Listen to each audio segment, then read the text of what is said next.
Ketika kita bicara soal azas manfaat, ini manfaatnya sangat besar karena operasi bariatrik itu tidak hanya menurunkan berat badan, tapi ada bonus-bonus lain selain turun berat badan. Oh, ada bonus nih. Ayo dok, apa nih dok bonusnya dok? Tapi dok, kalau misalkan operasi bariatrik ini, itu kan berarti pengecilan lambung ya dok? Iya, volume lambung. Itu dipotong atau di apa nih dok? Dilipat? Kan kita sebagai orang awam masih bingung nih dok. Dipotong, dilipat atau gimana nih dok?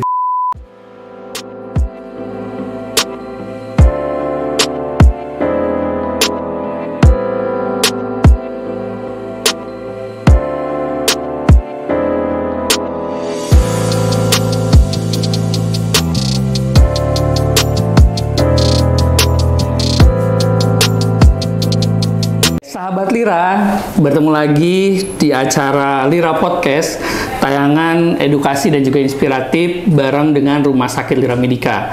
Jadi pada hari ini saya Catur Yamin sebagai host pada acara podcast kali ini sudah mendatangkan nih salah satu dokter spesialis di Rumah Sakit Lira Medica. Selamat sore Dokter Reno. Selamat sore. Halo dok, gimana nih dok kabarnya dok? Baik, alhamdulillah. Baik, alhamdulillah. Sekarang kesibukannya sedang apa nih dokter? Ya, seperti biasa dalam pelayanan, pendidikan, pelatihan, saya sibuk selalu dalam bidang itu, 3 bidang itu. Siap, berarti dokter selain pelayanan juga sebagai dosen juga nih dok? Ya, saya dosen di Fakultas Kedokteran. Oke, siap. Baik nih dok. Dan tinggal di Bandung nih dok ya? Tinggal di Bandung. Nah, jadi kita datangin jauh-jauh dari Bandung, beliau untuk ngisi di podcastnya di Rumah Sakit Lira Medica. Dok, kita mau sedikit membahas mengenai salah satu alternatif mungkin ya, ini yang lagi hype dok, karena beberapa public figure ini juga banyak melakukan tindakan ini, bariatric surgery dokter. Nah dok, mungkin kan sahabat Lira juga penasaran nih dok, karena beberapa pertanyaan di komen saat kita membuat edukasi tentang bariatrik cukup banyak sekali menanyakan ini bariatrik itu seperti apa gitu dok. Seperti itu mungkin dok. Ya, jadi pembedahan bariatrik itu adalah pembedahan yang memodifikasi metabolisme tubuh pasien. Tujuannya adalah biasanya untuk dalam masalah penurunan berat badan ya. Biasanya kebanyakan orang itu dengan obesitas itu selalu ingin turun berat badan tetapi tidak mampu atau tidak punya cukup kemampuan atau waktunya yang sangat terbatas, tidak bisa melakukan diet dan olahraga yang teratur, sehingga berat badan tidak terkendali. Nah, dengan pada kelompok orang tersebut dilakukan pembedahan bariatrik. Iya, siap. Berarti memang bariatrik ini untuk obesitas. Apakah semua obesitas atau gimana nih dok? Ada misalkan, oh ini obesitasnya masih nggak bisa nih bariatrik, atau ini bisa gitu dok? Ada klasifikasinya nggak sih dok? Ya, sebetulnya setiap orang itu bisa diukur yang namanya body mass index atau indeks massa tubuh, yaitu ada rumus antara tinggi badan dan berat badan. Bisa dihitung di Google aja, BMI kalkulator gitu dihitung. Nah, orang normal itu biasanya dengan BMI sekitar 15 sampai 20 gitu ya. Nah, obesitas itu di atas 30 gitu. Kalau 25 sampai 30 itu masih klasifikasinya overweight saja. Tapi dengan BMI di atas 30 itu obesitas. Semakin tinggi indeksnya dengan bobot berat badan yang semakin besar, nah itu klasifikasinya semakin tinggi. Jadi obesitas itu ada kelas 1 sampai kelas 4. Oke, jadi penasaran. Saya juga jadi pengen ngecek nanti nih sahabat Lira. Nah, tadi sudah sampaikan sama Dokter Reno nih sahabat Lira, kalau misalkan mau cek BMI-nya seperti apa, ada di kalkulator BMI ya dok ya? Bisa langsung search di Google ya dok ya? Search di Google saja, masukkan umur, tinggi badan, berat badan. Oke, jadi sebenarnya ini nggak semua orang bisa di bariatrik? Atau semua orang bisa di bariatrik dok? Ya, ketika dia masuk ke dalam klasifikasi obes, dengan obesitas, walaupun obesitas kelas 1 dengan BMI 30 katakanlah, itu memang sudah kandidat untuk operasi bariatrik kalau dia tidak bisa melakukan diet. Cluenya itu tidak bisa melakukan diet. Jadi saran pertama tetap ya dok ya. Mungkin saran pertama diet. Jadi operasi bariatrik itu usaha terakhir. Kalau segala usaha lain sudah tidak berhasil. Betul. Karena memang ya dok, saya juga pejuang diet nih, lagi usaha juga nih dok. Nah jadi memang ini ada alternatif nih sahabat Lira. Kalau misalkan sudah coba beberapa menu diet ataupun sudah beberapa coba sistem diet tapi nggak ini ya dok, mungkin bisa dikonsultasikan dok ya. Seperti itu. Ada persiapan khusus nggak dok kalau mau bariatrik? Persiapan khusus ya biasanya sih tetap karena akan menjalani pembedahan dengan pembiusan, harus ada medical check up lengkap ya. Fungsi jantung, paru, gula darah, pembekuan darah, itu semua dicek. Jadi memang persiapannya mungkin seperti persiapan pembedahan pada umumnya ya dok ya. Ada beberapa pemeriksaan lab ataupun pemeriksaan fisik dan lain-lainnya gitu. Jadi sahabat Lira nih, jadi nggak sembarangan. Bariatrik pasti dipersiapkan dan juga asas manfaatnya harus lebih besar ya dok ya. Tentunya itu ya dok. Ya, ketika kita bicara soal azas manfaat, ini manfaatnya sangat besar karena operasi bariatrik itu tidak hanya menurunkan berat badan, tapi ada bonus-bonus lain selain turun berat badan. Ada bonus nih. Ayo dok, apa nih dok bonusnya dok? Ya, jadi pada orang dengan obesitas hampir selalu ada penyakit penyerta seperti diabetes, hipertensi, nyeri lutut, gangguan asam lambung, GERD ya, atau mengorok ketika tidur ya, sleep apnea dok. Ya. Nah, ketika operasi bariatrik lalu kemudian pasien mengikuti arahan dengan baik sehingga turun berat badannya mencapai kadar berat badan ideal, itu semua keluhan tadi juga membaik gitu. Itu bonus yang saya bilang. Jadi biasanya orang misalkan obesitas, dia disertai diabetes, hipertensi, nanti berat badan turun, diabetes hipertensinya juga cenderung terkontrol. Oke nih sahabat Lira, ada bonus selain daripada turun berat badan. Tadi udah sampaikan sama dokter Reno tuh. Nah saya menarik yang ngorok nih dok, sleep apnea itu kok bisa dok jadi mempengaruhi penyakit ataupun keluhan sleep apnea itu dok? Ya, jadi pada pasien obesitas dengan lemak di leher yang demikian tebal itu biasanya mempersulit gerakan leher ya, tidak se-fleksibel orang yang dengan berat badan normal. Nah, itu bukan hanya lemak yang kelihatan dari luar yang tebal gitu, tapi sebetulnya di struktur dalamnya juga memang terpengaruh dengan obesitas itu, sehingga ketika dia tidur itu perpindahan udara dari paru-paru ke luar atau dari luar ke dalam paru itu juga terpengaruh. Gitu. Nah, seiring dengan penurunan berat badan setelah operasi bariatrik itu mengoroknya juga akan makin menghilang. Oke, jadi ini podcast rasa konsul saya dok. Podcast rasa konsul. Ini karena betul sekali dok. Saya merasakan juga sih dok. Tidur itu ngorok. Yang merasakan sih istri dok gitu.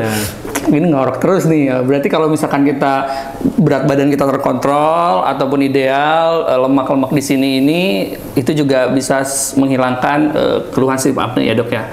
Seperti itu nih sahabat Lira. Dan yang mau saya tanyakan juga nih dok, ini kan beberapa tahun sebelum ini saya juga sempat dengar nih dok tentang bariatrik itu salah satu anak di Karawang yang agak lumayan ini juga dok, usia masih belasan tahun itu. Emang boleh dok kalau anak kecil gitu dok untuk tindakan bariatrik gitu dok? Ya, sebetulnya memang yang sudah terbukti secara ilmiah keberhasilan bariatrik itu pada mereka yang di atas 18 tahun. Itu artinya bukti ilmiahnya sudah sangat mendukung ternyata bariatrik surgery ini efektif untuk menurunkan berat badan juga mengobati penyakit penyertanya. Nah, untuk anak-anak, untuk yang di bawah 18 tahun tetap ada keberhasilan, cuman memang belum didukung oleh bukti ilmiah yang banyak karena masih jarang operasi bariatrik dilakukan pada anak masih anak-anak gitu. Oke, jadi ada bukti keberhasilan juga, tapi mungkin belum terlalu banyak ininya dok ya. Ya, secara ilmiahnya kan statistik, epidemiologi segala itu harus dihitung dengan baik gitu. Tapi kalau dengan laporan insidentil satu persatu sih memang hasilnya baik. Efektif ya dok ya. Efektif, ya.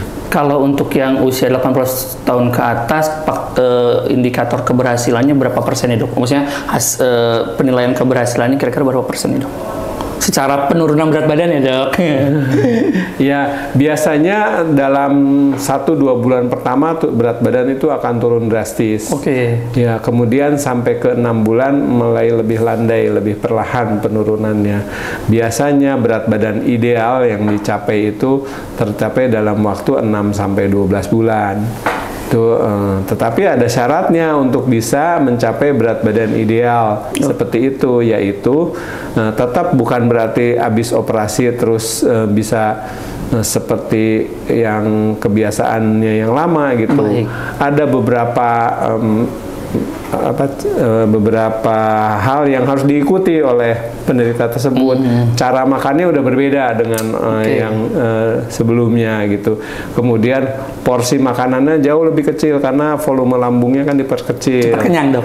Cepat kenyang ya. Jadi banyak hal yang harus dirubah. Gaya hidupnya tuh harus berubah. Nah, kalau pasiennya bisa patuh mengikuti semua arahan dari dokternya pasca bedah, penurunan berat badan itu bisa dicapai seperti demikian. Jadi berat badan ideal kemungkinan di 12 bulan dok ya? 6 sampai 12 bulan ya dok? Ya. Ya. Ini berarti salah satu alternatif yang cukup menjanjikan juga nih sahabat Lira, karena 12 bulan bisa capai berat badan ideal. Tapi ada syarat dan ketentuan berlaku ya dok ya. Jadi tadi harus tetap menjaga pola hidup, jangan kembali lagi seperti semulanya. Nah itu maka akan lebih efektif. Tapi dok, kalau misalkan operasi bariatrik ini itu kan berarti pengecilan lambung ya dok, volume lambung itu dipotong atau di apa nih dok, dilipat? Kan kita sebagai orang awam masih bingung nih dok, dipotong, dilipat atau gimana nih dok itu? Ya, pembedahan bariatrik itu ada banyak cara ya. Nanti dokternya akan menentukan cara mana yang paling cocok untuk seorang pasien. Jadi ada yang dipotong sehingga kapasitas lambungnya hanya 1/3 dari sebelumnya. Oke. Nah itu dipotong. Tapi ada juga yang di bypass namanya. Bypass itu jadi makanan ketika masuk ke lambung itu tidak sampai penuh, kemudian ada saluran baru langsung ke usus halus gitu. Itu namanya di bypass. Jadi makanan itu normalnya di lambung, kemudian masuk usus 12 jari, masuk usus halus. Nah, pada yang di bypass itu dari lambung baru juga masuk, udah langsung dicegat masuk ke usus halus gitu. Ada juga yang dilipat itu ada. Oh, ada yang dilipat ada ya, yang dok? dilipat. Jadi tidak ada pemotongan, hanya dilipat, tapi tetap tujuannya memperkecil kapasitas makanan yang bisa masuk. Dan yang lebih baru lagi ada yang diisi dengan balon lambung. Iya, saya pernah lihat di TikTok dok, pernah lihat ya. Isi. Ya, jadi pada balon tersebut jadi dimasukkan ke dalam lambung. Jadi ukuran lambungnya normal, sama sekali tidak dilakukan perubahan apapun, tidak ada pemotongan, tidak ada penjahitan atau bypass. Tapi karena ada balon yang cukup besar, makanan yang bisa masuk ya jadi sedikit gitu. Tapi nanti balonnya diambil lagi kan dok ya? Diambil lagi. Diambil lagi ya dok ya? Benar. Iya. Oke, itu kalau yang dari beberapa itu nih dok, itu kan nanti akan ditentukan sesuai dengan kondisi pasiennya dok ya. Yang balon ini saya tertarik juga nih dok. Yang balon ini dia di Lira udah bisa dok? Bisa, ya. Bisa, di Lira bisa tuh. Jadi nggak usah dipotong-potong dok lambungnya, nggak usah juga dilipat. Itu bisa dengan menggunakan balon gitu. Itu tapi balon patut dicatat bahwa tidak semua obesitas cocok dengan balon itu. Ya. Cocok itu berarti tidak bisa dilakukan atau hasilnya yang tidak ini dok? Hasilnya tidak begitu baik. Jadi pemasangan balon itu hanya untuk yang obesitas yang ringan. Ini saya ringan apa sedang apa nih dok? Yang obesitas kelas 1 ya. Kelas 1 ya, Dok. BMI sekitar 30-an. Oke. Kalau yang sudah ekstrim, misalkan berat badannya sudah di atas 100 kilo, bahkan ada yang sampai 150 kilo, itu tidak bisa pakai balon, itu harus dipotong lambungnya. Oke, jadi ada kualifikasinya masing-masing ya, Dok? Iya, betul. Cuman itu yang balon itu bahannya dari apa, Dok? Bisa disimpan di lambung gitu, Dok?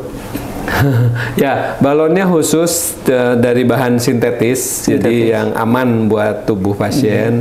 Dia dimasukkan dalam keadaan kuncup. Nanti setelah dengan pemeriksaan ronsen, sambil di ronsen dilihat posisi balonnya sudah tepat di lambung, baru dikembangkan.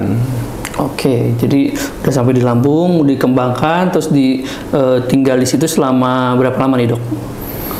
Selama berapa lama sesuai kebutuhan. Pada umumnya sih 6 bulan sampai 1 tahun ya.